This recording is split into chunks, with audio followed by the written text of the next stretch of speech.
T'étais du mauvais côté, est-ce que t'as vu... est-ce que t'as pu t'acheter des...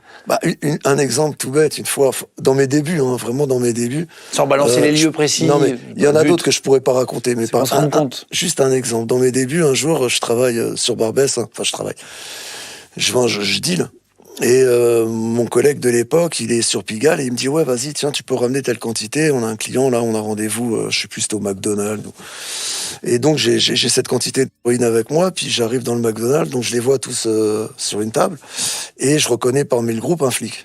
Donc moi, qu'est-ce que je fais? Je dis rien. Bonjour tout le monde. Je vais aux toilettes. J'ai tout dans les toilettes. Et quand je reviens, il me dit bon, c'est bon, tu peux lui donner. Je dis je sais pas de quoi tu parles. C'est pas que c'est un flic celui-là.